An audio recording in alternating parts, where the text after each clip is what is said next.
Hello friends, কেমন আছো তোমরা সবাই? অনেক দিন পর তোমাদের সাথে শেয়ার করতে চলেছি জীবনে করা প্রথম গোটা মশলার মুরগির কষা মাংস।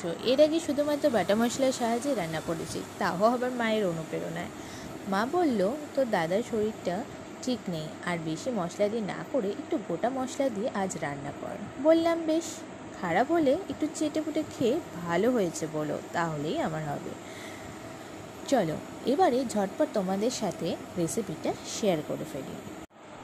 তোমরা প্রথমেই দেখতে পেলে আমি কি কি উপকরণ এখানে নিয়েছি। প্রথমে মাংসের মধ্যে কেটে রাখা পেঁয়াজ, আদা, রসুন কুচি, কাঁচা লঙ্কা, হলুদ, লবণ, লাল লঙ্কার গুঁড়ো একে একে অ্যাড করে নিলাম। এরপর রাখা গোটা জিরে, ধনে, লবঙ্গ, দারুচিনি, এলাচ, শুকনো লঙ্কা ভালো করে মিক্সারে হাফ ব্লেন্ড করে নিলাম। এরপর সেটিকে মাংসে অ্যাড করে নিলাম ও টুকরো করে কেটে রাখা তেজপাতাগুলো ছড়িয়ে তা ভালো করে মিক্সড করলাম। এরপর একটু গরম করা তেল এর মধ্যে অ্যাড করে ভালোভাবে ম্যারিনেট করে 30 মিনিটের জন্য ছেড়ে দিলাম। এরপর ডুমো করে কেটে রাখা আলুগুলো হালকা আঁচে হলুদ, লবণ, লাল লঙ্কার গুঁড়ো দিয়ে ভেজে উঠিয়ে রাখলাম। 30 মিনিট পর গরম তেলে ম্যারিনেট করে রাখা মাংসগুলো দিয়ে ভালো করে নেড়ে চেড়ে 5 মিনিটের জন্য কভার আপ করে দিলাম। 5 মিনিট পর কভার সরিয়ে আবারও ভালো করে নেড়ে নিলাম। দেখতেই পাচ্ছ মাংস থেকে জল ছেড়েছে, আর এই ছেড়ে যাওয়া জল দিয়েই ভালো করে কষিয়ে সেদ্ধ করে নিতে হবে।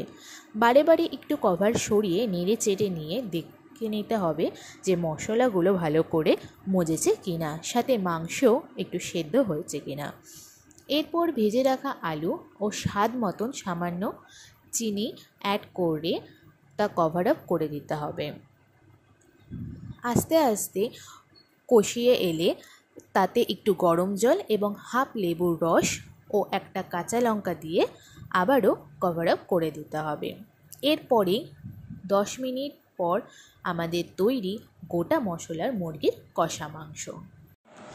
দুপুরে খাওয়ার পাতে গরম গরম ভাত আর গোটা মশলার কষা মুরগির মাংসকে আমার মা, বাবা, দাদা তো পুরো চেটে পুটে সার্ভ করে দিয়েছে। আর তোমাদের কেমন লাগলো তা অবশ্যই আমাকে কমেন্ট বক্সে জানিও। ভালো লাগলে তা অবশ্যই লাইক আর শেয়ার করো।